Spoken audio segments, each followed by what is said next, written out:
É, para iniciar, eu sou o Igor Pereira Fernandes, do sétimo período de bacharelado em Física, e eu desenvolvi esse projeto com a professora, orientado pela professora Samira, que é de obtenção de óxidos de vanadato de manganês por síntese química, e a gente faria uma análise estrutural e morfológica.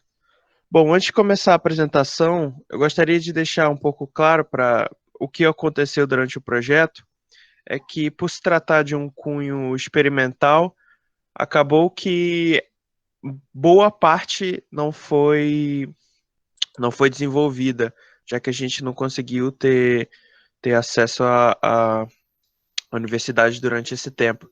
Então acabou que uma parte considerável do projeto acabou sendo comprometida por causa disso. Mas a gente fez o que foi possível. Bom, para a gente entender qual era a ideia do projeto, a gente precisa entender um pouco sobre os cristais e como eles funcionam. E eles se caracterizam exatamente pela sua periodicidade, sua organização. Já que o cristal que a gente vai sintetizar, que é o vanadato de manganês, bom, ele é um cristal, então ele se organiza de uma dessas maneiras nesse sistema cristalino. Então, os sistemas cristalinos, que são esses sete aí abaixo, eles vão dizer para a gente como que os átomos vão se arranjar na rede.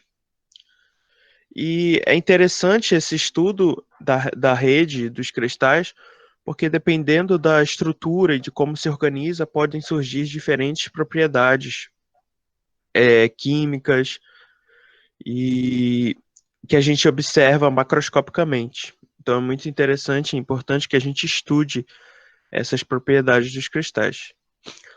Bom, esse material específico ele tem algumas propriedades interessantes, que é a sua baixa massa molar, algumas propriedades eletroquímicas, alta densidade de energia, algumas propriedades magnéticas, e tudo isso que a gente observou pela literatura, então seria de certo interesse que a gente conseguisse obter uma síntese e caracterização desse material.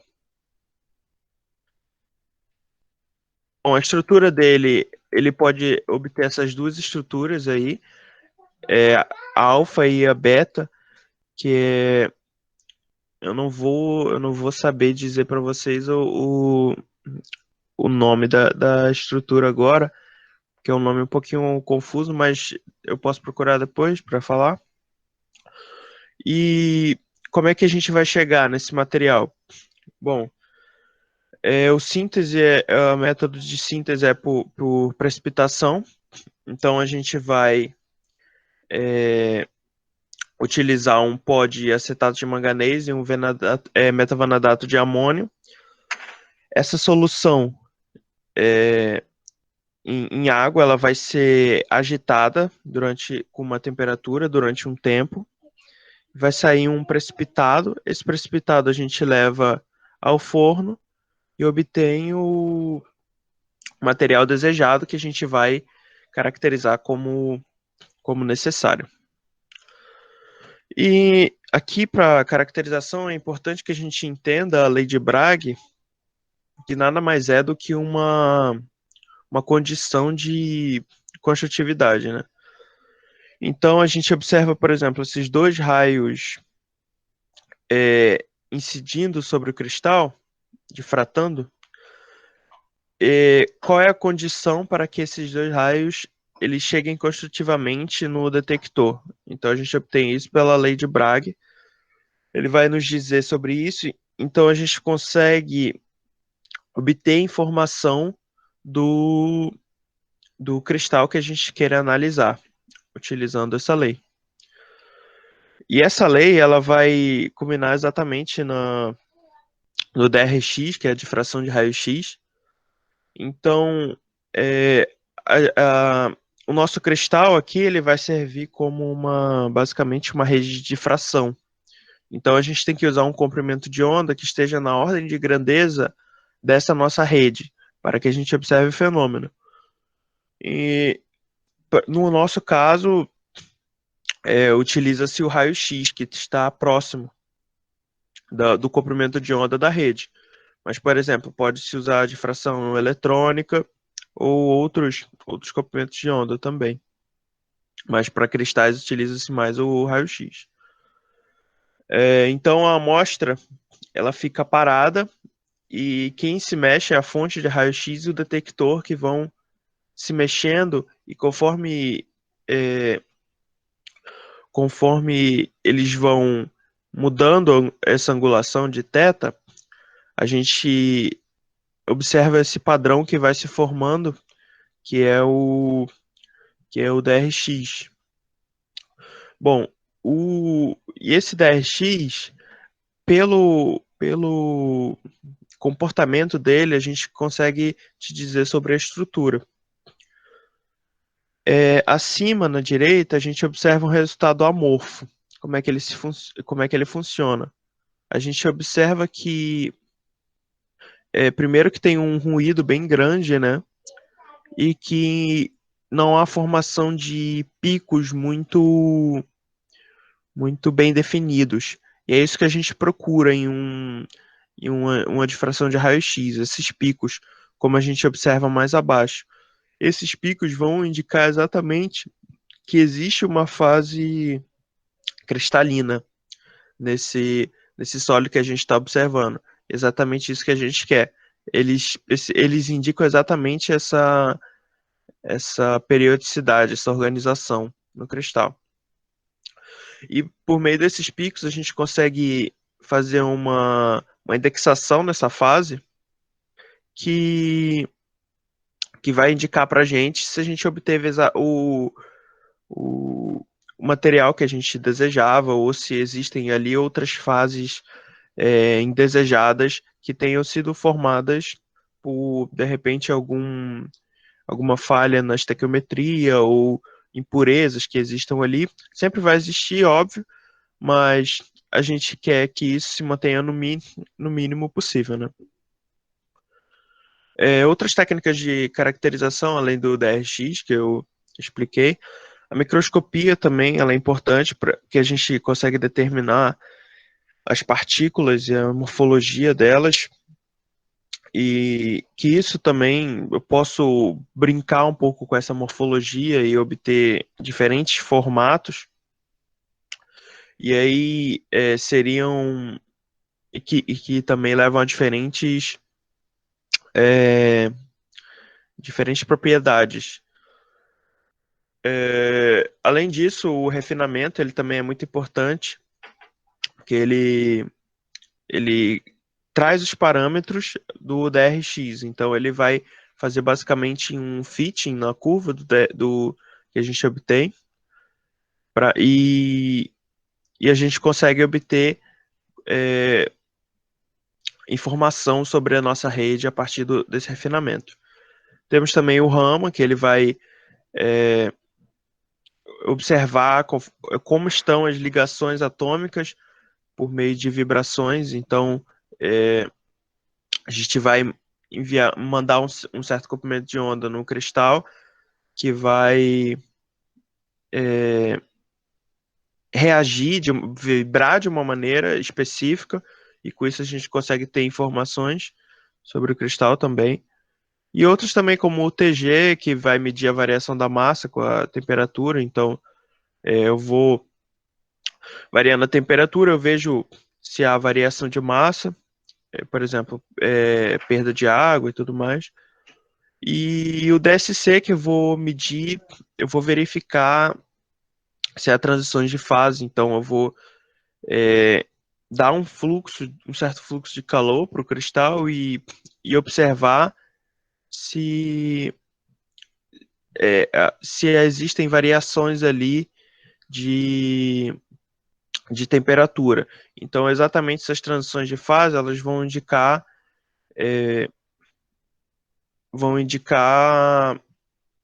por exemplo, qual temperatura que a gente pode esperar, qual energia a gente pode esperar ali uma uma transição de fase, por exemplo, de um sistema cristalino para o outro.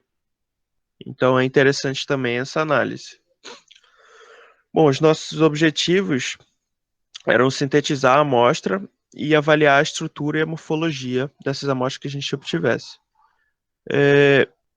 Então, os resultados que a gente obteve durante o projeto foi: a gente chegou a sintetizar o material, e uma coisa interessante que a gente notou que depois acabaria meio que se tornando o futuro foco do projeto, seria que durante a síntese a gente observou uma variação de cor bem interessante no, no, no precipitado.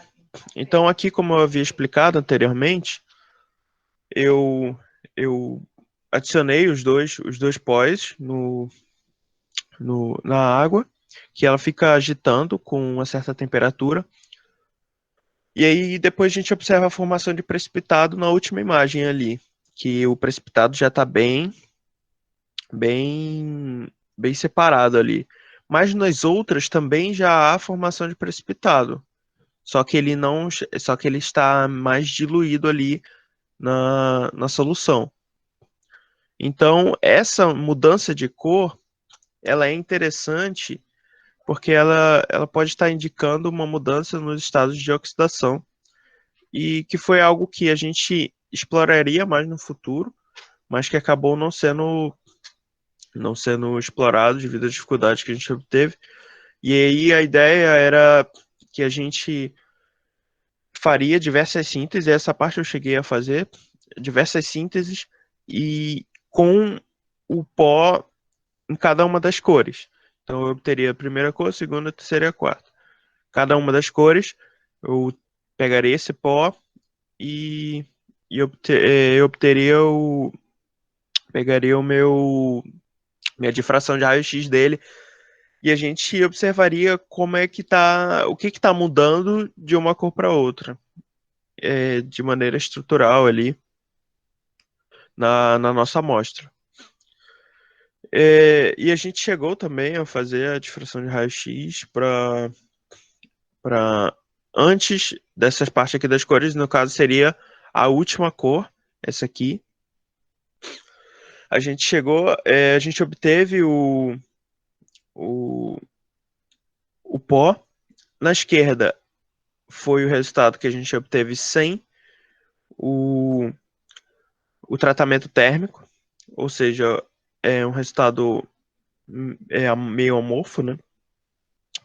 E depois de tratamento térmico, a 500 graus durante 5 horas, a gente já observa os picos de cristalização, e, e observando a literatura, a gente conseguiu ver que a amostra que a gente obteve é, foi razoável, foi boa, dentro do esperado, né? A pureza. Bom, essas aqui são as minhas referências, e é isso. Obrigado. Então, vamos agora para... Agradeço, Igor, pela apresentação. Passo a palavra para a banca. Professor Francisco, por favor, fazer suas primeiras considerações. Está Professor, desligado o microfone. tá mudando. E agora? Melhorou? Sim.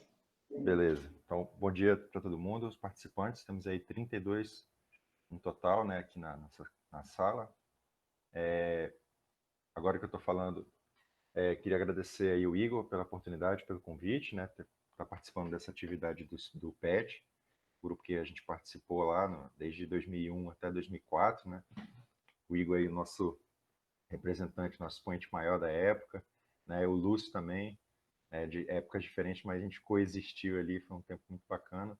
E aí eu tô vendo aí que teria pessoa melhor, eu acho, no departamento hoje, né, assim, que ao meu ver, por conhecer o Igor, representasse melhor, né, que fosse uma inspiração melhor para os alunos, futuros bacharéis e licenciados aí, né, futuros pesquisadores da física, certo? Então, mas já agradecendo aqui, então, a participação e o convite. Eu gostaria agora de iniciar as perguntas ao xará do Igor, que é o Igor também, né? Então, vamos iniciar aqui, Igor. Primeiro, o que a gente se baseou aqui para fazer a análise do seu trabalho foi um artigo que foi passado para a gente, né? Então, me pautei pelo artigo. Eu faço sempre umas anotações, né? Aqui, faço uns rabiscos no papel. O que o Igor, inclusive, me deu umas regiões faz tempo, ainda tem aqui guardada. E eu sempre pego um outro papel também para fazer as anotações relativas à apresentação, certo? E assim, a apresentação foi bem mais curta que eu imaginei do que ia ser, né? Eu achava que ia ser nesse intervalo de tempo que tu apresentou mesmo, mas eu tinha visto em algum lugar que era maior o prazo, né? Mas o tempo tá bom, assim, parece, de apresentações de iniciação científica. Então, primeiro eu vou falar da parte do trabalho escrito, certo? Que eu fiz as anotações aqui. E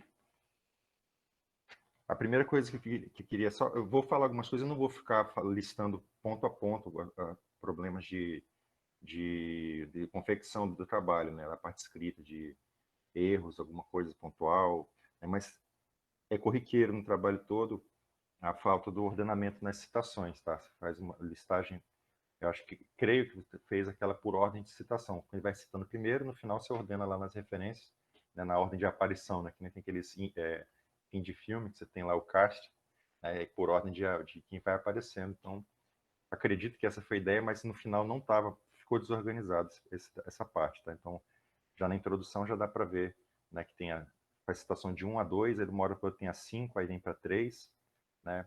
Aí vem a 8, certo? Essa parte. A citação, então, está meio fora de ordem.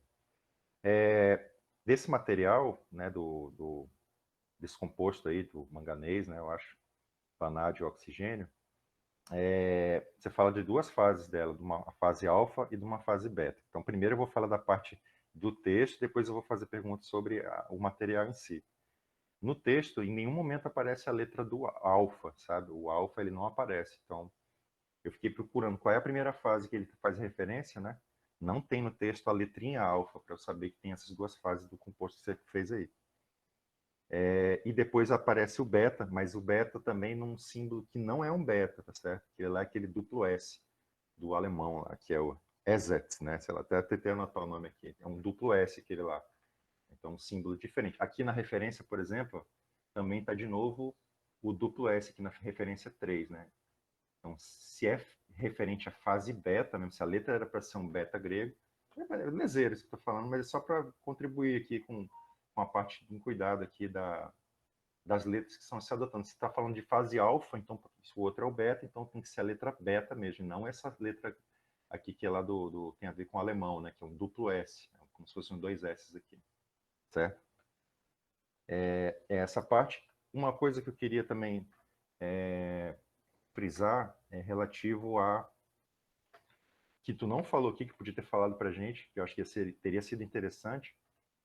Falou algumas vezes no trabalho escrito, tanto na introdução, no resumo, e na introdução falou por 2 vezes, foi justamente da parte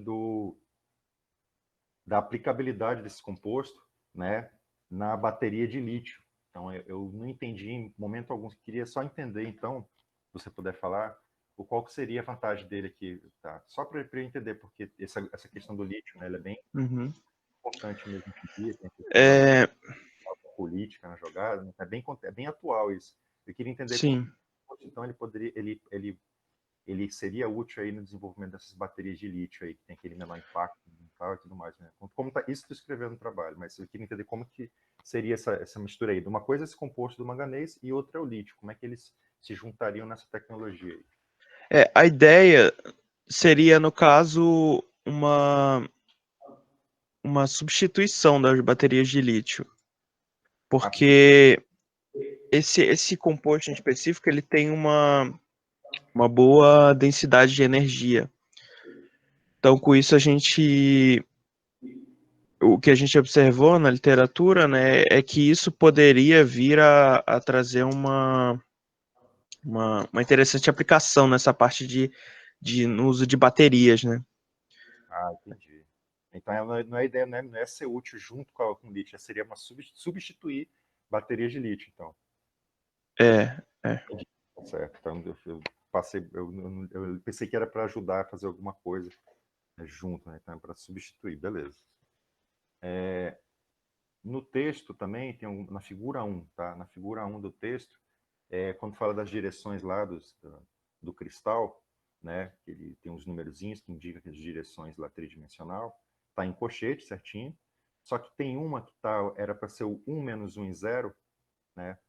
Ou coloca a divisão entre esses espaços relativos às coordenadas com um símbolo, um dos pontos, ou ponto e vírgula, ou coloca o sinal negativo sobre o 1. Do jeito que ficou, que está entre o colchete, inclusive, parece que tu está fazendo uma citação de referências de 1 a 10, tá entendendo? Só também Sim, agora que eu tô olhando aqui, realmente. em cima do 1, aí fica melhor, porque também é uma outra forma de representar essas coordenadas, essas direções dos cristais. Tá? Bota o sinal negativo em cima do 1. Dá para colocar assim.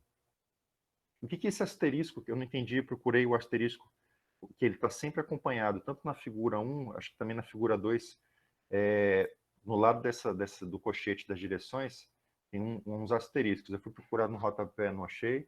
Achei lá no final do artigo. O asterisco era só o teu e-mail. Eu queria saber o que seria a ideia do asterisco junto com essa direção cristalográfica aí. Né? Não entendi. Tá, depois tu vê aí. Tá? Mas se tu pudesse responder agora. Tá? Eu não entendi o asterisco no texto. Até aqui de novo. Olha, não lembro. Tem um asterisco Realmente aqui. na figura 1 quanto na 2. Sim. Esse trabalho de 96 aí. Aí eu não entendi o que era. Procurei no rodapé, né? Pensei que ia ter alguma informação relativa a essas direções. Aí quando eu chego no final aqui, aí tem um asterisco, mas é o teu e-mail do Gmail. Ou tira o asterisco, ou de repente era. Ou aí a citação tá aqui, de 1 a 1 menos 1. Talvez eu ia colocar a referência direitinho, né? Mas já colocou aqui, ó, por extenso, né? O Lial 96. Acho que ele não devia estar esse asterisco aí, né? Acho que só foi um detalhe. Na figura 2 também, tu tá falando daqueles os espaços, né, das formas, aí tem o C2/N demonstrado na figura. Realmente as figuras não dá para ver nada. Uma pessoa um pouco mais leiga, tipo eu mesmo. A gente olha aqui, a gente tem que fazer um pouco mais de força para ver que é diferente esses tetraedrozinhos aqui. Né, eles têm umas configurações ligeiramente diferentes entre a figura 1 e 2. E eu acho que tem alguns numerozinhos aqui nas figuras, nessas direções que está colocando aqui. Se pudesse só pegar uma pequena parte, né, uma pequena região dessa figura e dar ênfase a essas direçõezinhas, aí ficaria melhor da gente entender. Parecido com a figura da tua apresentação, que tu colocou aí. Né? Na apresentação tu colocou as figuras das direções. Então essa daí era também na figura 2. A pergunta que eu queria fazer é sobre, também, nessa região da figura 2, tu vai falando de uma transição que ocorre nesse material entre a faixa de temperatura de 290 a 300 Kelvin. Queria saber que transição é essa. Não ficou claro no trabalho. Deixa eu ver até qual parte do texto que está aqui. Deixa eu localizar mais rapidinho. Seria, no caso, a transição de alfa para beta, né? Que ocorre... a transição de fase que ocorre entre 290 e 300 Kelvin. Tá, então essa é a transição de fase estrutural dele só. Não tem nada de Isso. magnético. É estrutural. Tá, é só estrutural. Tá certo. E aqui, ó, composto, duas fases estáveis. A fase... Aqui, a fase... Aí não tem... Acho que era o alfa para estar aqui, né? A fase possui estrutura triclínica, o espacial P1 visto na figura 1. Já a fase beta, a transição ocorre... Eu poderia botar só para... Né, a transição entre ambas as fases, de alfa para beta, ocorre... eu acho que valeria a pena colocar aí. Tá? E...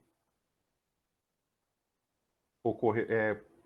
tu colocou, como eu falei dessa parte da aplicação da bateria, falou mais de uma vez nesse texto, que é a introdução, né? Então, eu acho que... Aqui, professor, sobre o alfa, pelo que parece, olhando aqui, eu acho que foi algum problema na hora de compilar que deu algum problema no alfa. Eu não sei se você percebe que tem alguns espaços em branco, por exemplo, a fase, aí tem um espacinho, possui. Aí lá na imagem também tem a representação poliédrica de, aí no caso ali seria a alfa, como eu coloquei embaixo, né? Então eu acho que foi algum problema na hora de compilar. Não sei o que houve. É a barra, né? Tu tá usando aí o LaTeX, né? É, É aquela barra, né? Aí tu escreve por extenso, né? O alfa. isso. Aí tem que ver direitinho por que não apareceu. E o beta que não é beta, né? Esqueci de novo aqui. O beta é aquela letra do duplo S, né? E se tu botar barra beta, vai aparecer a letra beta grega mesmo, direitinho. Tinha essa parte. Aí eu queria saber, essa foi a tua proposta de crescer esse cristal, foi essa daí, essa síntese foi através da precipitação aí que falou, né? Queria saber se tem qual um outro tipo de método de técnica experimental que existiria para fazer o crescimento do mesmo composto desse tipo, né? com esses mesmos ingredientes aí, esses mesmos elementos. Qual outro tipo de técnica experimental existe também que daria para crescer esse mesmo tipo de composto?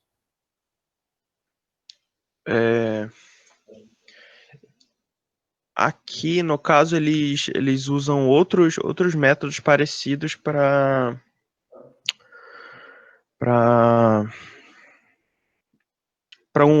outros vanadatos parecidos, tipo vanadato de prata, a gente achou outras sínteses. Aí tem por estado sólido, que é basicamente, eu pego os dois compostos que eu vou utilizar, de onde eu vou tirar o meu vanadato, meu manganês, o metal, enfim.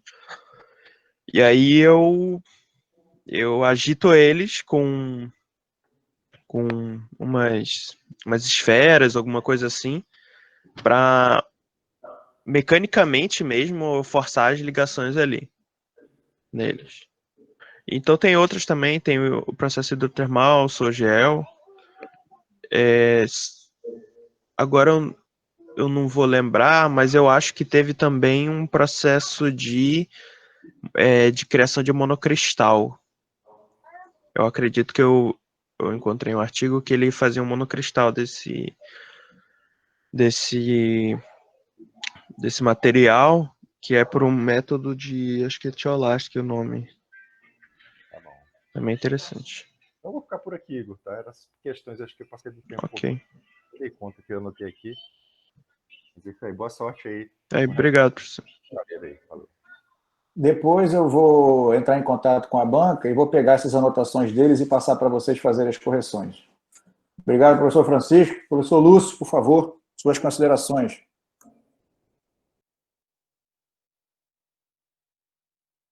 Professor, tá mudo. Está desligado o microfone. Estão me ouvindo?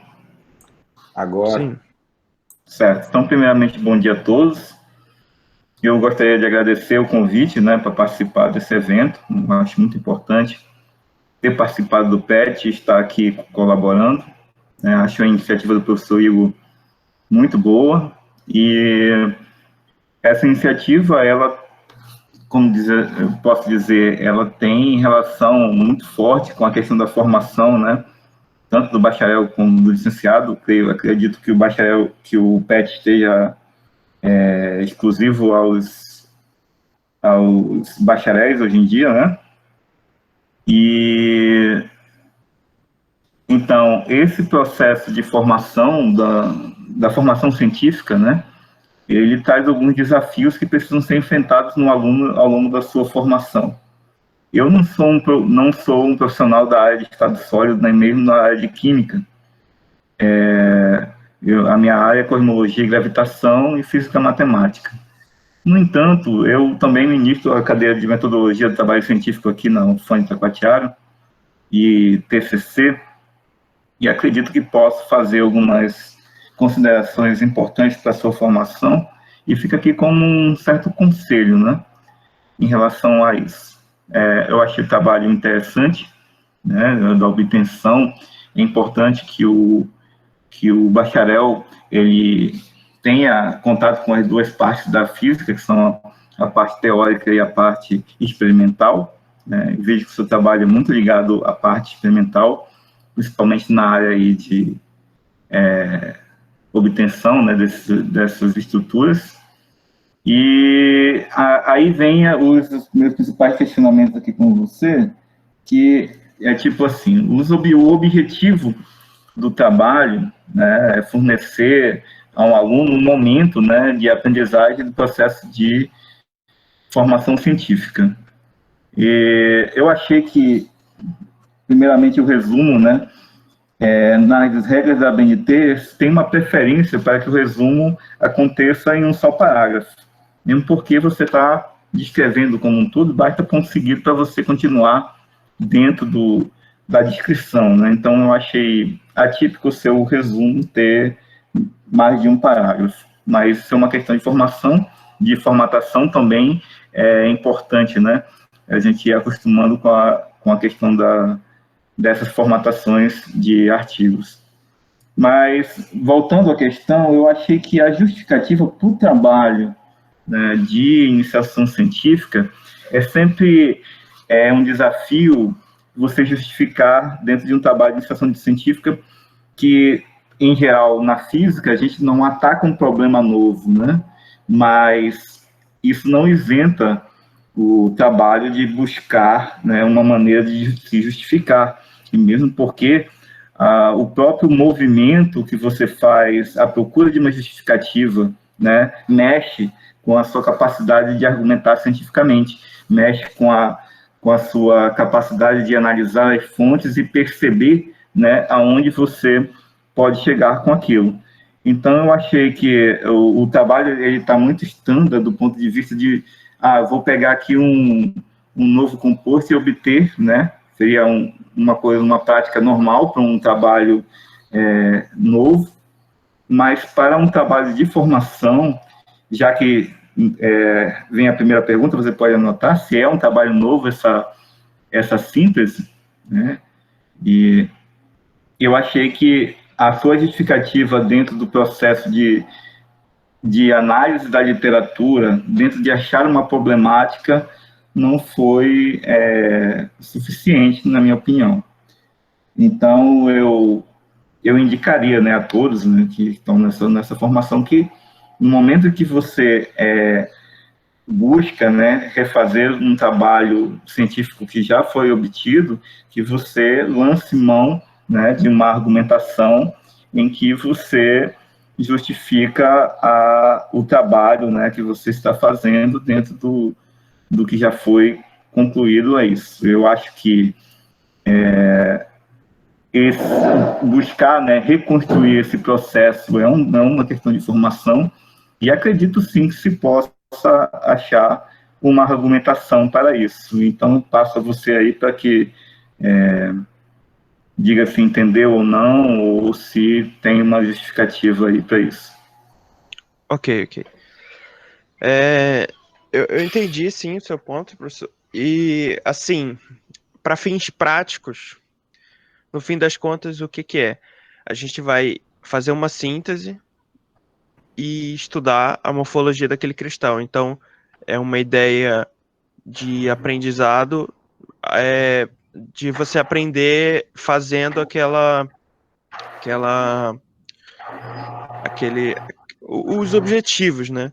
Então, eu vou fazer certos objetivos, por exemplo, sintetizar 10x, análise 10x, e vou aprendendo, cumprindo esse objetivo. A ideia inicial é essa, e assim, eu concordo que eu realmente tive um pouco de problema nessa parte de justificativa, porque muitas vezes a justificativa, em alguns desses casos, acaba vindo até depois do que a ideia do projeto, né? Então a gente pensa, bom, esse material aqui é interessante, ele tem algumas propriedades interessantes, vamos sintetizar, ver o que dá. A ideia muitas vezes é isso, e muitas vezes a gente vai descobrindo novos aspectos desses compostos conforme a gente vai trabalhando com ele, como que foi o que aconteceu. Então, provavelmente, se eu tivesse conseguido explorar mais essa área que a gente observou durante o projeto, eu acho que eu teria envolvido ela mais na minha justificativa, que seria a parte das transições, que a gente não viu muita descrição na literatura. Então, isso seria algo novo e interessante de ser explorado. E eu acho que eu focaria mais nessa justificativa se a gente tivesse conseguido explorar mais essa parte. A simples palavra interessante não justifica, né? Porque, vejam, eu fico preocupado com essa questão, e às vezes ela é muito usada, é interessante, e assim como é interessante outros compostos. Então, exatamente a questão de eu trocar X por Y, eu poderia então começar a fabricar, né? Olha, vamos fazer a obtenção do fulano, agora a obtenção do ciclano, agora a obtenção, né? Então, por ser uma questão teórica, você e de formação, porque o objetivo principal da iniciação científica, ela é um pouco fora do trabalho em si, e se encontra dentro do processo da formação do aluno, né? Então, ali, na sua problemática, você primeiro explica como isso é importante na sua formação e o que isso tem de importante dentro da formação de um bacharel em física, e aí você, dentre todos os compostos que você pode obter, você vai caracterizar esse aí, né? Porque se a gente disser apenas que é importante, a gente pode pegar qualquer um.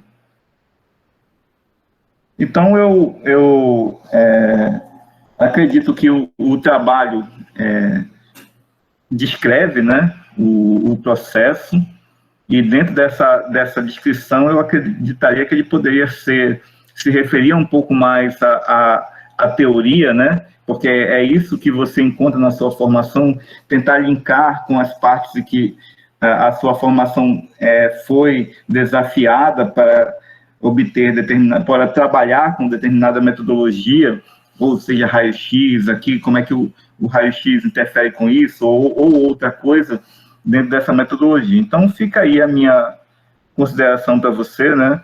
É um conselho, porque quando a gente senta para escrever um artigo ou escrever um projeto, a justificativa, a problemática, o estudo da literatura, tudo isso vamos dizer assim, é a parte inicial, que muitas vezes, se você não tiver, não tem como você localizar e propor nada disso. Então, é um exercício que é necessário fazer. Eu termino por aqui. Obrigado, professor. Obrigado, professor Lúcio. Então, agradeço ao Igor pela apresentação, as considerações, depois a gente discute direitinho, você conversa